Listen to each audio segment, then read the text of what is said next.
Quem será que está certo e quem será que está errado na treta do Flow Podcast entre o Igor e o Monark? De um lado, o Monark fala que tomou um calote do Igor, que assinou um contrato dito leonino, um contrato que ele saía prejudicado, e por outro lado a gente tem o Igor, por exemplo, falando que ele tinha a obrigação de ceder a marca do Flow que estava registrada em nome dele. E aí, quem será que está certo, quem será que está errado? Quais são os direitos que cada um tem nessa história? E principalmente, o que cada um deles poderia fazer diante dessa treta que está acontecendo nesse exato momento? Meu nome é Ronan Santos, eu sou advogado especialista em direito empresarial e direito da influência, sou também professor de pós-graduação.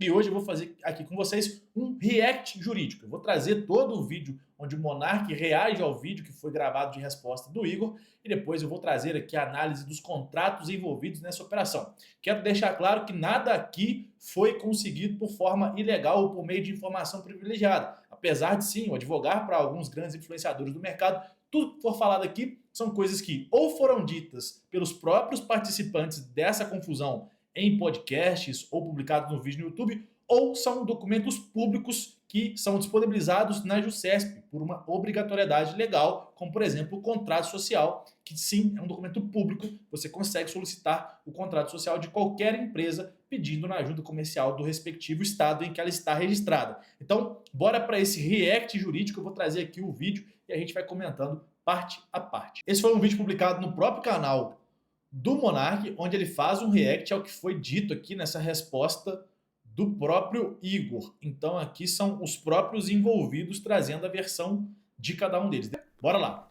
Esse aqui não é um vídeo resposta, esse aqui é um vídeo pra minha comunidade, pra galera que acompanha o Flow e pra quem tá aqui Pausa tentando aí. entender melhor. É claro que é um vídeo resposta. Caralho, Porra, o nosso lado é o quê, mano? Caralho, não é um vídeo resposta. Não é, claro, começou mentindo já, começou bem, vai, vamos lá.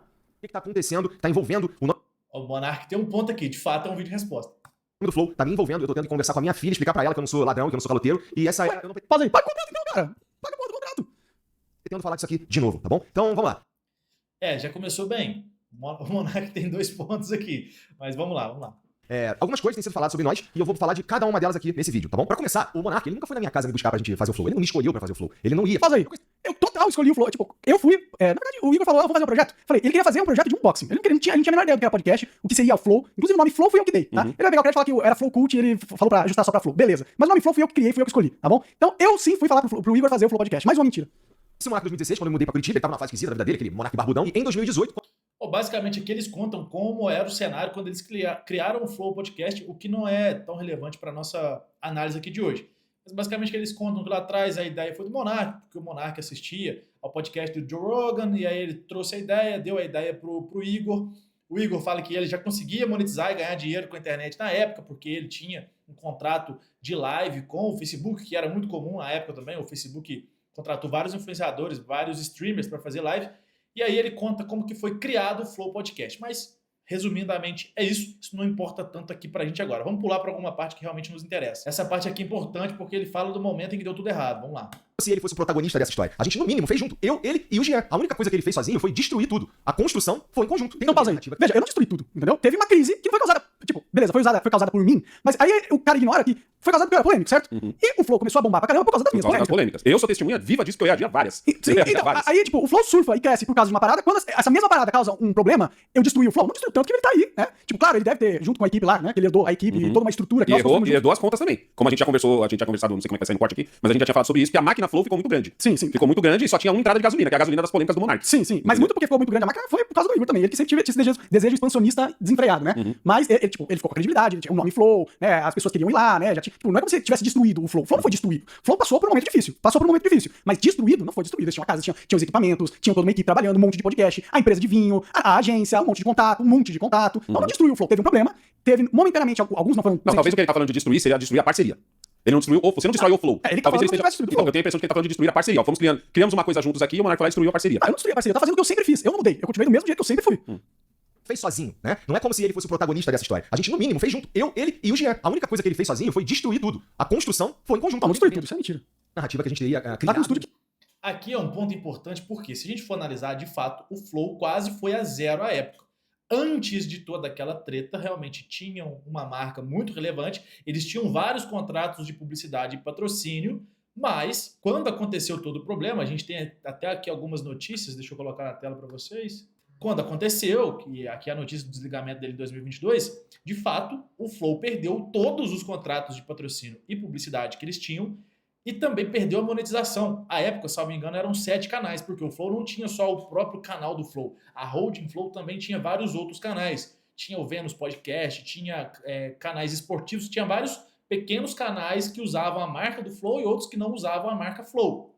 Mas, de fato, todos eles que tinham algum tipo de conexão jurídica ou societária com a marca principal Flow Podcast, todos eles perderam a monetização na época.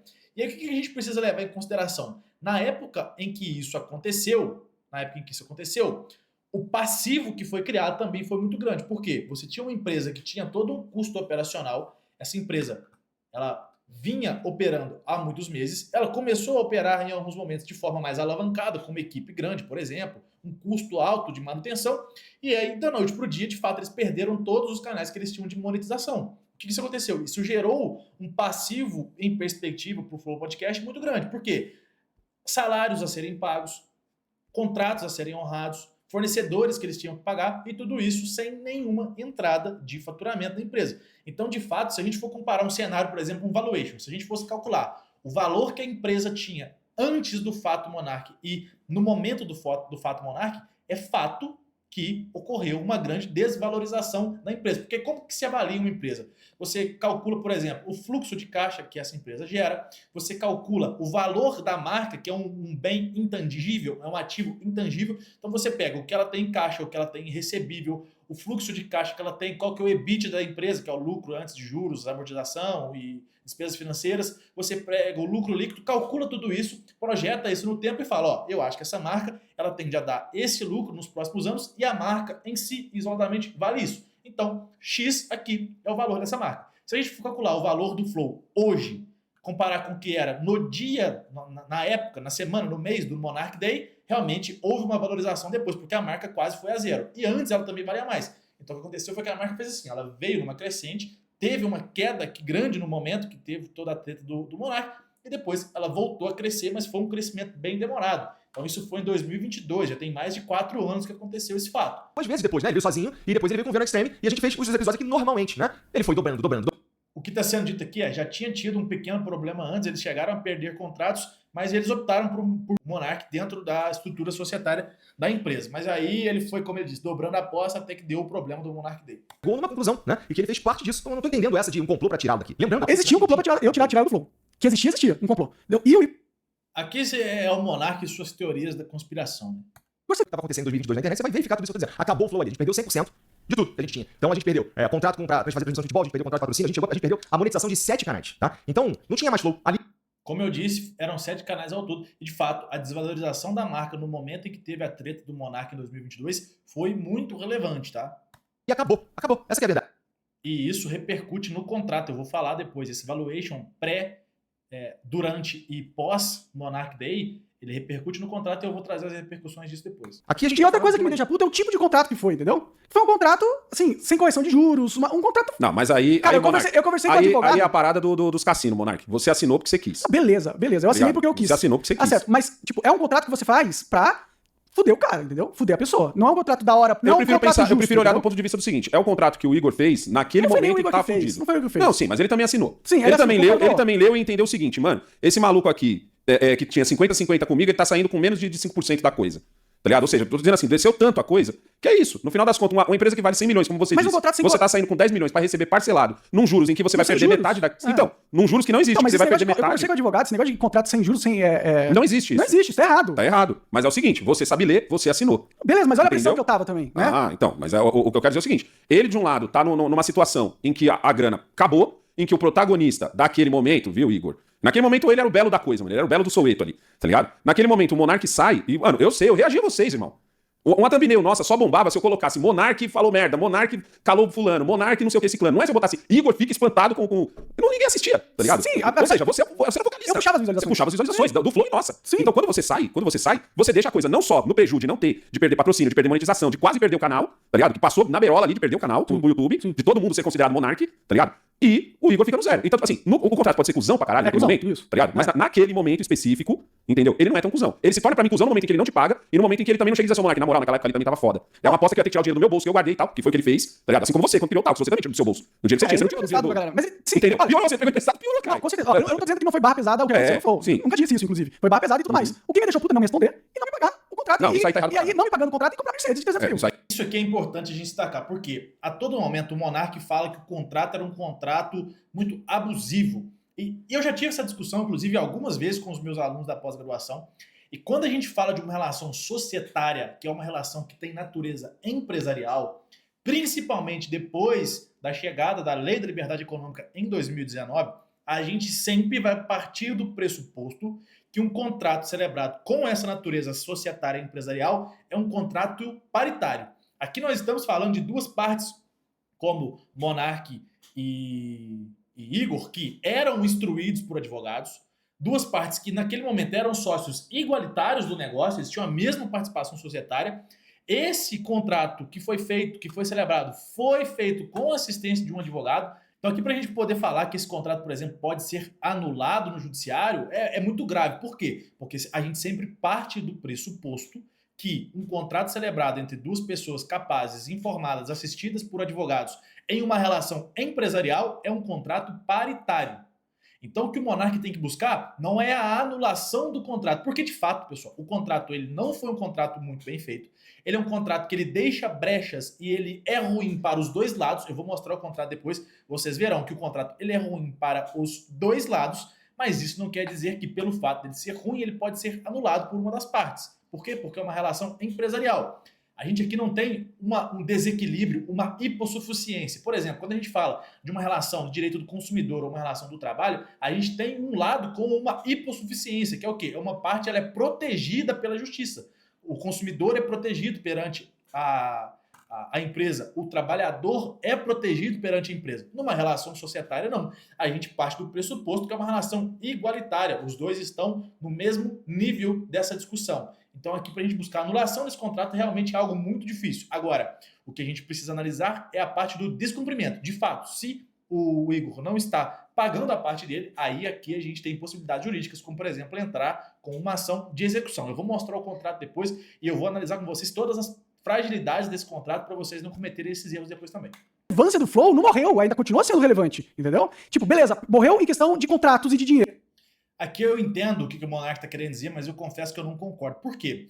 O Flow tinha de fato uma marca muito relevante, mas só que a repercussão negativa foi tão grande que essa relevância da marca na época, ela virou ao contrário, ela ficou uma relevância negativa. Enquanto numa época todo mundo queria ir ao Flow, nesse momento as pessoas passaram a não só não querer ir ao Flow, como também passaram a pedir, muitos participantes pediram para retirar seus episódios do ar. Então, essa relevância da marca que foi criada, de fato, nesse momento não pode ser levada em consideração. E como eu disse, a empresa que vinha com um grande faturamento, um faturamento crescente, com muita publicidade e muito patrocínio, nesse momento perdeu todos os canais de monetização e continuou tendo obrigações a serem cumpridas com fornecedores, colaboradores.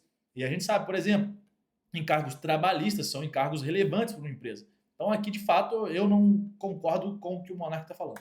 Certo. Mas aí você joga tudo fora, toda a história do Flow não existia mais? Não pode falar isso também, né? Mas ele tava no ponto de perder até o canal. O Flow era literalmente o canal. Mas foi por isso que eu Eles assisti. perderam você, Monark. Essa parte que você tá tirando da equação. Mas tinha todo o resto, cara. Que resto, mano? Aí- Isso é importante, porque não entrando no mérito se isso era justo ou não, tá? Mas, de fato, se o Monark continuasse no canal naquela época, provavelmente o canal teria sido suspenso pelo judiciário. Isso poderia ter acontecido e provavelmente aconteceria. Todo mundo não abrir a boca antes de você sair. Mas tinha a equipe, Ele cara. veio falar alguma coisa, ele veio puxar o negócio depois que você saiu. Mas e a equipe? Não vale de nada ter equipe, ter os estúdios prontos, Então, mas esse ter foi- uma esse- rede de o contato, isso não Monark- vale nada. Isso é uma via de mão dupla, hein? Ao mesmo tempo em que a equipe é um ativo da empresa, porque de fato entende do negócio e pode fazer o negócio se reerguer, a gente também tem um passivo enorme aqui, porque são salários a serem pagos com uma empresa que não fatura. Ele ter o acesso a 1 bilhão de convidados. Se fosse um podcast do zero que ninguém conhece, acho que ele ia conseguir os convidados. não ia. que ele- Isso aqui ele tem razão, realmente, porque de fato a repercussão no momento foi muito negativa, mas depois que o caso foi, entre aspas, aqui abafado, de fato, ele continuou tendo acesso a ativos intangíveis, ali, como os contatos, o network, tudo isso. Mas, como eu disse, no momento em que o contrato foi assinado, o cenário para a empresa Flow era catastrófico. Conseguia? Nenhum. Não ia, cara. Mas você concorda que também ele só conseguiu trazer esse monte de convidado porque ele praticamente teve que apagar a sua existência e dizer assim, a todo vento, a toda hora, de o Monark pensa uma coisa e eu penso uma coisa totalmente diferente, eu sou diferente, o Flow é diferente, todo mundo é diferente, é só o Monark, é só o Monark. Isso é verdade, isso é verdade. Aqui eu tenho, isso aqui, deixando claro novamente, foi o próprio Monark que postou nas redes sociais, então ele que tornou isso público. Contrato de compra e venda, concessão e transferência de cotas da sociedade empresária, e aí ele ocultou aqui os dados dos participantes, né, das partes desse contrato, mas aqui tem o Bruno Ayub, que é o Monark, como um vendedor cedente. Aqui a gente tem o Igor como cessionário, que é o comprador, e a gente tem a holding, que era a holding que detinha toda a participação do Flow naquela época. Como que era estruturada, né? O Flow foi criado como empresa, foi aberto um CNPJ, esse CNPJ era o CNPJ que operava o negócio por muito tempo. Porém, como eles foram criando novos negócios, e aí aqui já fica uma recomendação para você que é empresário, tá? Presta atenção, vou até tirar da tela. Como eles foram criando novos canais e novos negócios, o que eles fizeram eles tornaram o Flow Podcast uma empresa operacional e criaram uma holding, onde eles eram sócios da holding, e essa holding era proprietária dos outros canais que estavam abaixo, inclusive o canal principal do Flow Podcast. Isso é muito comum quando você, que é empresário, tem várias empresas para gerenciar. E aí, ao invés de você ser sócio na pessoa física em todos esses negócios, você cria a holding, vira sócio de um único negócio e você usa essa sua holding para controlar ou para participar ou para investir nesses outros negócios. Isso é muito comum, a gente faz isso aqui muito para os nossos clientes e principalmente agora, num cenário pós-lei 15.270, que é a lei de tributação das altas rendas, que tributa os dividendos, isso se tornou mais comum e mais importante ainda para empresários que distribuem de lucro ali total mais de 600 mil por ano ou mais de 50 mil por mês por cada empresa. 600 mil ao todo, juntando todas as rendas, ou 50 mil ali por empresa isoladamente. Isso está cada vez mais importante, então, para explicar. Eles tinham uma holding e eles eram sócios nessa holding e essa holding era proprietária dos outros negócios. Então, basicamente é isso. Eles resolvem celebrar o contrato de compra e venda de cotas. Aqui, então vamos começar de fato a analisar o contrato com mais detalhes. Então vamos lá. Eles começam aqui falando das premissas do negócio. O que são as premissas do negócio? A gente chama isso de considerandos, que é o cenário em que aquele negócio está sendo celebrado. E aqui ele fala, considerando que o vendedor cedente é titular de 659.500 cotas inteiramente subscritas e integralizadas, o que significa isso? É que todo esse valor, os 696 mil, já tinham sido pagos à empresa. Quando você entra no negócio, quando você cria um negócio, você tem que aportar o capital social. Então aqui isso quer dizer que esse capital social já tinha sido aportado nessa empresa. Inteiramente subscritas, integralizadas, livres, desembaraçadas de qualquer ônus, gravames e representando aqui 49,75%. Inclusive, aqui está o contrato social deles. Essa era a distribuição do capital social à época. O Bruno tinha 49,75%, o Igor tinha 49,75% e o Gianzão, né, que eles chamam, o Gianluca tinha 0,5%. Então, totalizando aqui os 100%. Esse era o cenário de divisão à época em que aconteceu. Então, vamos lá. Considerando que o vendedor cedente pretende realizar a alienação de suas cotas, retirando-se do quadro societário da empresa e considerando que nenhuma das partes das negociações do presente instrumentos ferem cláusulas ou condições contidas no contrato social da interveniente anuente. Quem que é interveniente anuente? É a holding. Por quê? A holding aqui, ela assume algumas obrigações, então ela tem que se tornar ciente do negócio, ela assina o negócio, mesmo ela não sendo parte dessa negociação. Então vamos lá. Primeiro, algo que é muito importante aqui. Qual que foi o valor e a forma de pagamento em que esse negócio foi celebrado? Isso aqui talvez seja a parte mais importante de todo o contrato, tirando algumas brechas. Como eu disse, o contrato ele foi um pouco mal redigido. Ele não foi um contrato que você pode olhar para ele e considerar que ele foi feito de má fé, uma das partes celebrou de fato um contrato nulo, leonino, nada disso. Por quê? Porque o contrato tem fragilidade para os dois lados. Em relação à cláusula de preço e forma de pagamento, que é uma das mais importantes, a gente tem o seguinte: pela negociação à vida, o comprador pagará ao vendedor o equivalente a 10 milhões de reais, referente ao percentual de disponibilidade financeira da interveniente anuente. O que isso quer dizer? Se o contrato foi feito no valor de 10 milhões de reais, por 50% das cotas praticamente, isso quer dizer que naquele momento a empresa teve um valuation, foi avaliada em 20 milhões de reais. Se fosse antes de todo esse problema que teve com o Monark, eu diria que o Flow valia não só 20 milhões de reais, mas valia muito mais. Só que no momento em que ele foi celebrado, no contexto em que ele foi celebrado, com uma empresa com os canais desmonetizados e sem nenhum contrato de publicidade, além de todo o passivo, eu, sinceramente, olhando aqui, avaliando, eu acho que a empresa não valia 20 milhões de reais. E considerando ainda que naquele cenário o causador de todo o problema tinha sido o Monark, eu acho que o valor que foi definido no momento da assinatura do contrato era favorável ao Monark. Então aqui eu acho que para resolver o problema, na época que o contrato foi assinado, o Igor foi benevolente na negociação e precificou a empresa a um valor consideravelmente alto. Porque aqui vocês precisam entender o seguinte, pessoal. Aquilo que aconteceu na época dos fatos é considerado uma falta grave. E uma falta grave, ela permite a exclusão de um sócio de uma sociedade.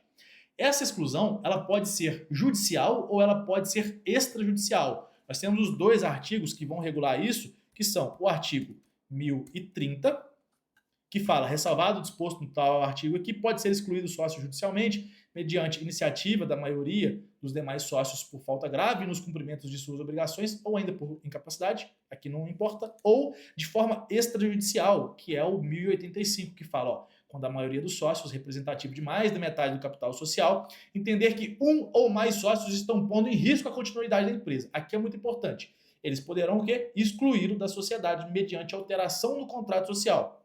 O que isso quer dizer? Na época em que aconteceu, se o contrato social permitisse essa exclusão extrajudicial, aquilo que foi feito pelo Monark poderia ser considerado uma falta grave para fins de exclusão. E aí a gente já vai avaliar se de fato o contrato social permitia, porque é um dos requisitos.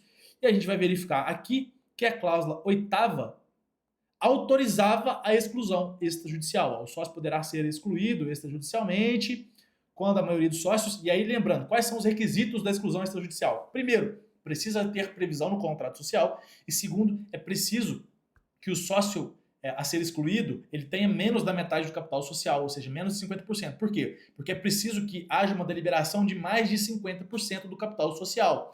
Lembrando, se a gente pegar o 0,5% do Gianluca e somar com os 49,75% do Igor, a gente passaria de 50%. Então, aqui ó, mostrando para vocês. Então, sim, eles teriam quórum para excluir o Monark.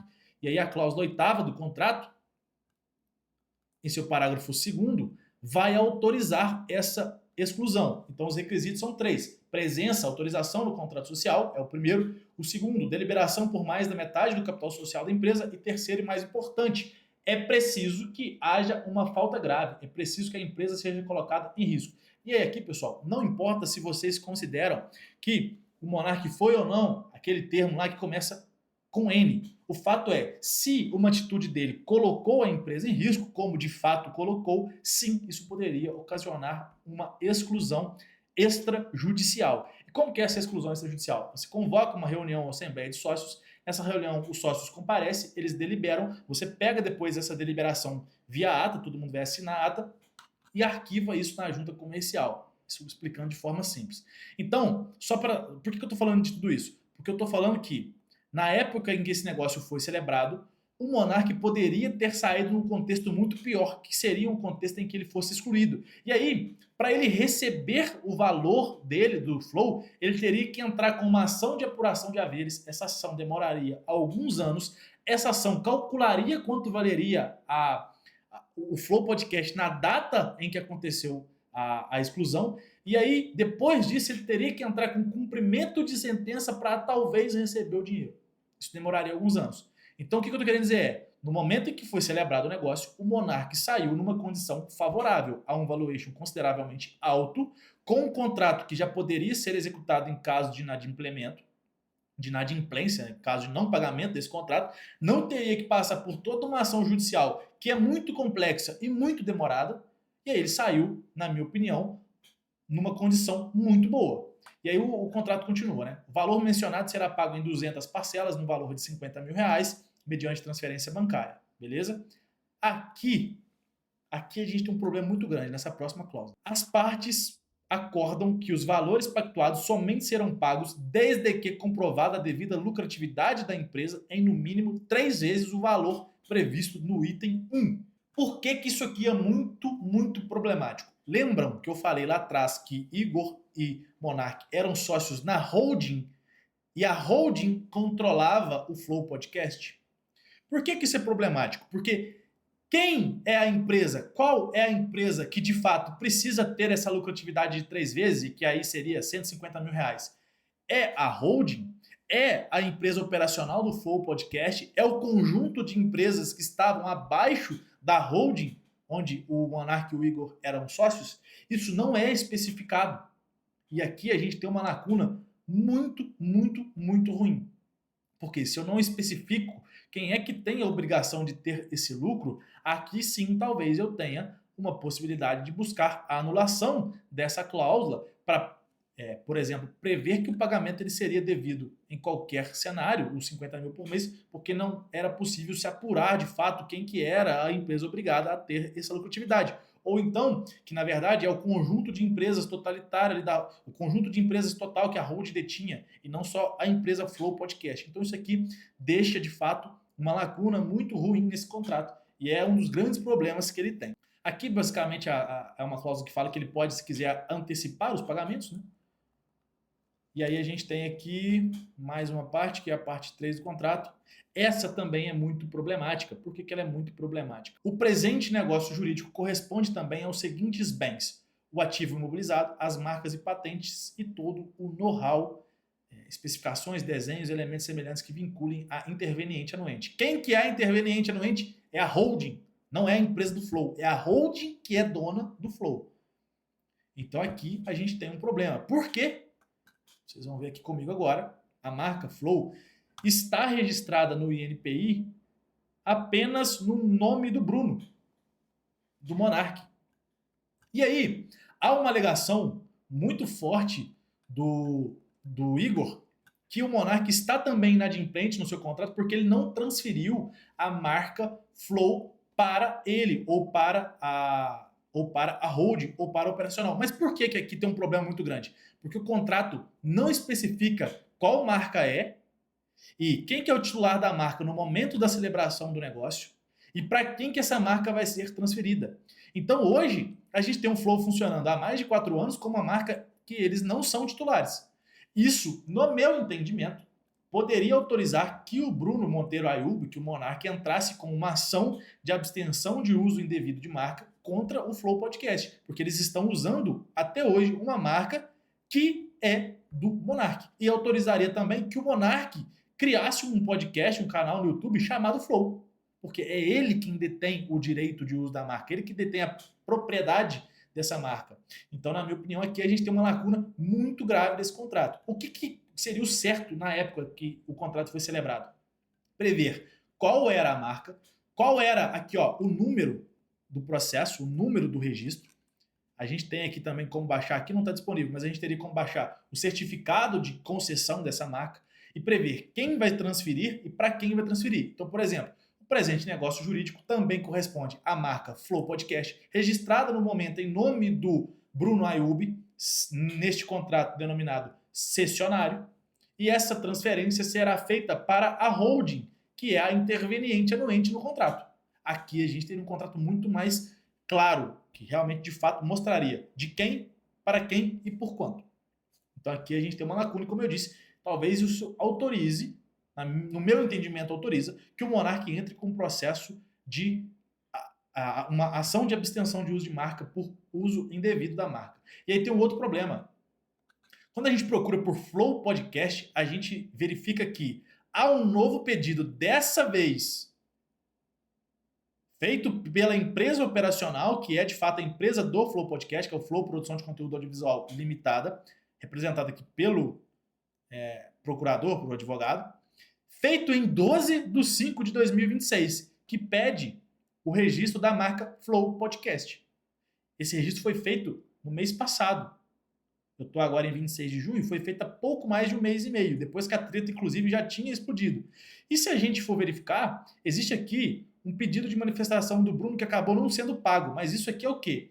É uma oposição que ele faz, porque se o Bruno, que é o detentor da marca Flow Podcast, Flow, na verdade, não podcast, no mesmo nicho, na mesma classe, ele pode entrar como oposição falando aqui, ó, senhor procurador do INPI, essa marca não pode ser registrada porque ela tem uma colidência com a minha marca.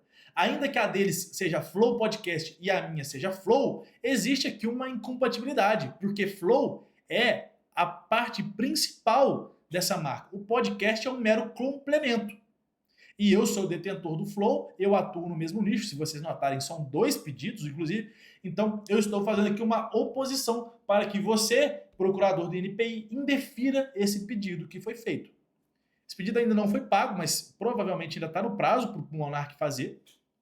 Então, pode ser que ele entre com essa oposição, tá? A gente tem aí a possibilidade de fato. Se a gente for verificar, isso foi emitido hoje, inclusive. Então, não foi pago, mas ele vai entrar, sim, com uma oposição, falando que ele detém a propriedade dessa marca e que essa marca tem uma incompatibilidade, essa marca tem aqui um conflito com a marca que é por ele registrada. Então, de fato, aqui a gente tem um problemaço, porque a marca, porque o Flow fez um novo pedido para registrar Flow Podcast, mesmo sabendo que a marca Flow já estava registrada no nome do Bruno Monteiro Ayub, que é o Monark. Então vamos voltar lá para o nosso contrato. Isso aqui também é muito grave, porque fala, ó, o negócio, deixa eu botar aqui, o negócio jurídico é celebrado em caráter absoluto, de natureza irrevogável e irretratável, não comportando arrependimento de qualquer das partes, devendo ser respeitado por todos os seus herdeiros e sucessores. O que isso aqui quer dizer? Basicamente, o negócio absoluto é um negócio que ele já produz efeitos imediatamente. Isso quer dizer que a cessão das cotas lá na junta comercial, que é onde ela deveria acontecer, ela não é dependente do pagamento final de todo esse valor. Ou seja, celebramos, assinamos, então imediatamente já vamos registrar, averbar isso lá na junta comercial e eu já vou tirar você, Monark, do contrato social. Então essa é uma cláusula que para o Monark, de fato, ela é muito ruim. E como eu disse, o contrato ele não é leonino, ele não é abusivo, porque essa cláusula, por exemplo, ela é péssima para o Igor, essa cláusula é péssima para o Monark, e a cláusula de preço, por exemplo, é ótima para o Monark, mas a cláusula de condições de pagamento é péssima para o Monark também, porque condiciona uma coisa que não se pode calcular. Então o contrato ele acabou sendo, como que eu posso dizer, desprotegido para todas as partes. Então vamos continuar. A gente falou 10 milhões de reais, 200 parcelas. Pronto, aqui a gente falou, cláusula de preço. Então os principais problemas do contrato. Primeiro, a condição de pagamento é uma condição difícil de ser definida, porque ela, de fato, aqui, ó, 50 vezes, 3 vezes o valor de 50 mil, a gente não sabe que empresa que tem essa obrigação de ter esse lucro. É difícil de ser calculada, é difícil de ser apurada, inclusive. Aqui, a cláusula que detém aqui, que prevê a transferência das marcas é genérica e não prevê qual marca de quem para quem. Então isso também é ruim. Outra fragilidade que é em relação ao quê? Ao inadimplemento, à inadimplência, ao não pagamento. Por que é uma fragilidade e essa para o Monark? Porque aqui, ó, a única coisa que eles preveem é o não cumprimento ou atraso no pagamento de qualquer das parcelas previstas, ensejará ao comprador o pagamento de multa de 5% e juros moratórios de 1% ao mês, calculado de forma simples. Cada um vai ser responsável pelas suas responsabilidades, pelas suas obrigações perante o fisco, né? Por exemplo, quando você vende a sua participação societária, isso gera um ganho de capital. Esse ganho de capital tem a tributação, né? A cobrança de imposto de renda sobre ele. Então aqui o que ele está querendo dizer é, ó, o imposto de renda lá do seu ganho de capital é sua responsabilidade. Então cada um aqui, como diria aquele personagem do Tropa de Elite, cada cachorro que lamba a sua caceta. Aqui ele já fala, ó, as partes se comprometem a assinar o respectivo instrumento de alteração. É isso aqui, ó, o registro disso na junta comercial que de fato faz a produção de efeitos desse contrato. Então ele já se comprometeu. Eventualmente aqui, depois da assinatura desse contrato, se o Monark se recusasse a assinar, o Igor poderia entrar com uma ação judicial contra ele para suprir aqui essa ausência de assinatura, para obrigar que ele de fato assinasse. E aí aqui a gente tem cláusulas gerais do contrato, acaba que já não tem mais tanta importância assim. Deixa eu ver se tem mais alguma outra coisa que é importante, mas de fato eu acredito que não tenha. Aqui são tweets do Monark, respostas do Monark. Aqui a gente tem que ele é um contrato que ele foi assinado pela via física, mas ele tem a presença de testemunhas. Cadê? Tem a interveniente anuente assistindo, tem o advogado que foi, e tem aqui as testemunhas também, ó, testemunha 1 e testemunha 2, assinatura de ambos. O que isso quer dizer? Para um contrato ser considerado um título executivo, ou seja, para eu conseguir cobrar isso entrando direto com uma execução, ele precisa cumprir um requisito. Ou esse contrato, depois de uma lei nova de 2023, ele é assinado por via digital, e aí sendo por via digital eu não preciso de testemunhas, ou ele é um contrato assinado por pelo menos 2 testemunhas. Assim, ele se torna um título executivo extrajudicial, permitindo, por exemplo, que eu possa entrar com uma ação e cobrar isso direto, sem ter que entrar com uma ação de cobrança. Qual que é a diferença? A ação de cobrança é uma ação de conhecimento, onde eu tenho que provar que eu tenho aquele direito, que eu tenho aquela dívida a receber. A ação de execução não. Eu já tenho o direito comprovado por meio de um título executivo, que é um contrato ou com 2 testemunhas, ou assinado por via digital. Eu só entro já pedindo o pagamento. Eu tenho essa dívida aqui, juiz. Intima essa pessoa para que ela me pague. Aí o juiz intima para que ela pague ou para que ela conteste a dívida, por exemplo, por meio de embargos à execução. Então aqui, de fato, o contrato do Monark é um título executivo extrajudicial e sim, poderia ser executado. Ele poderia ser executado. Não foi ainda, mas poderia. Vamos aqui agora para mais alguns problemas que a gente tem. Eu já mostrei o contrato para vocês, como eu disse, por exemplo, o contrato autorizava a exclusão de sócios.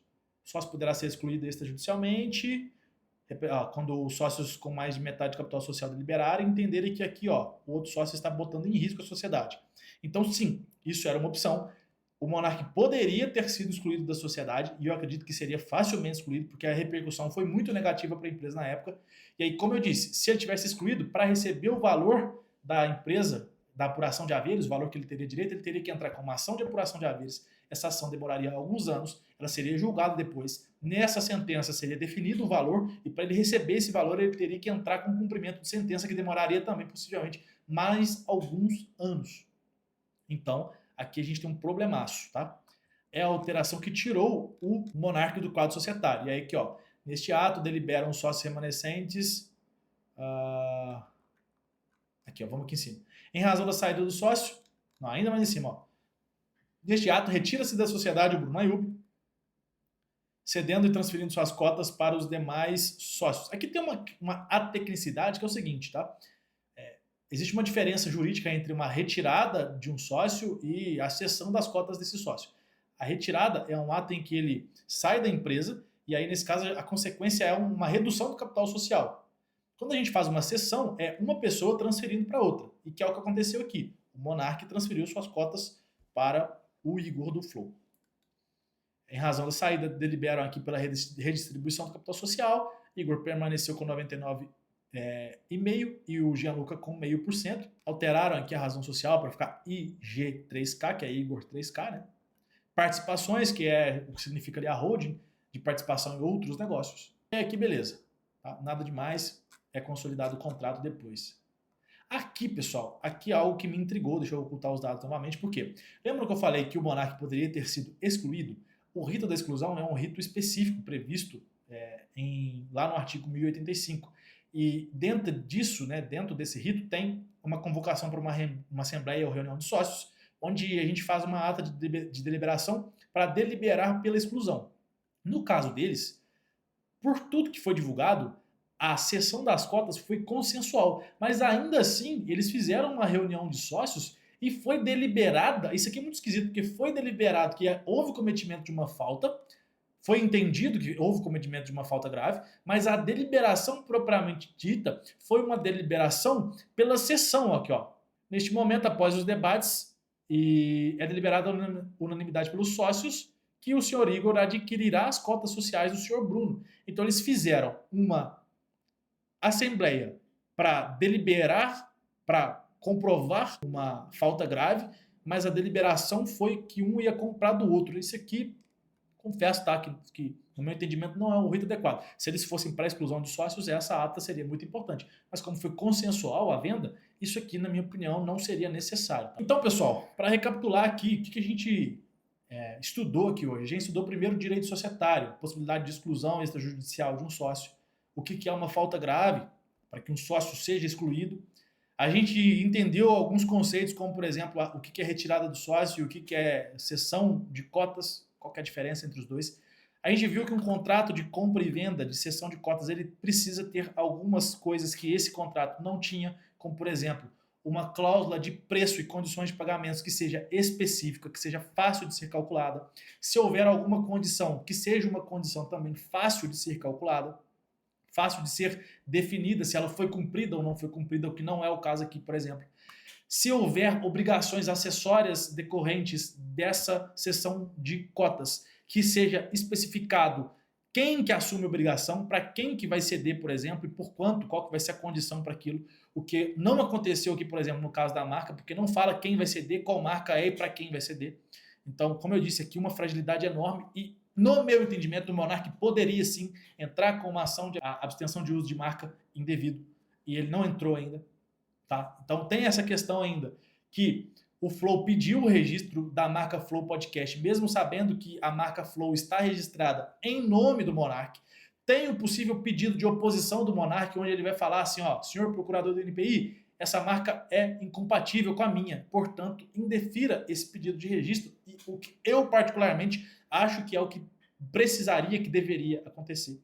A gente entendeu, por exemplo, como que a gente cobra uma dívida. Eu preciso ter um contrato assinado por duas testemunhas ou assinado por via digital, entro com uma execução já pedindo para o juiz intimar para pagar, ou caso ele não queira pagar, que ele entre com, por exemplo, os embargos da execução. A gente entendeu várias coisas aqui. O que cada um deles poderia fazer agora? No meu entendimento, por exemplo, o Monark poderia, se quisesse, entrar com ação de abstenção do uso da marca e poderia entrar com o que a gente chama de ação de produção antecipada de provas ou ação probatória autônoma, pedindo para que o Igor e todas as empresas que estão abaixo do Igor fornecessem os balanços patrimoniais e DREs desde a saída do Monark, para o Monark de fato entender se aquelas condições que estavam previstas para o pagamento foram cumpridas ou não. Porque de fato o Flow ele conseguiu se reerguer, ele se tornou novamente uma empresa lucrativa e eu suponho, pelas marcas que patrocinam o Flow hoje, pelo conhecimento que eu tenho de mercado, eu tenho um feeling de que realmente a empresa vem lucrando mais de 150 mil. Mas o contrato tem um problema, ele não fala qual que é a empresa, se é a holding, se é o Flow Podcast, se são todas as empresas da holding, então a gente não sabe aqui. Mas o Monark poderia, por exemplo, entrar com essa ação probatória autônoma para pelo menos ter acesso a esses documentos. E ele poderia também, obviamente, entrar com uma ação de execução, falando, ó, senhor juiz, eu tenho um contrato, esse contrato não foi cumprido, a parte, né, o devedor nesse contrato é o senhor Igor, e ele não está me pagando, portanto, intime-o para realizar o pagamento. Mas, pessoal, esse caso é um caso que, como a gente diz lá na roça onde eu nasci, né? Ainda vai dar pano para manga, ainda tem muita coisa para acontecer, mas ele mostra muitas fragilidades jurídicas que grandes negócios que são construídos na internet têm, infelizmente. Se você que está me ouvindo é um empresário, você precisa dar muita atenção, ainda mais agora nesse cenário de reforma tributária, tá? Você precisa dar muita atenção para o jurídico da sua empresa e para a parte contábil da sua empresa também. Não economize com advogado e não economize com contador, porque isso pode custar muito caro. Vou deixar aqui também na descrição desse vídeo o contato para o meu escritório de advocacia, caso você que está assistindo queira contratar minha consultoria. E para você que é advogado, eu vou deixar também a minha pós-graduação em Direito da Influência, onde eu sou professor e coordenador. Se você quiser se matricular para aprender comigo e com vários outros professores que são referência total nesse mercado, assuntos como contratos, direito de imagem, direito societário, as outras áreas que envolvem a atuação de influenciadores e empresários da internet. Então, muito obrigado, fiquem com Deus e até o próximo vídeo.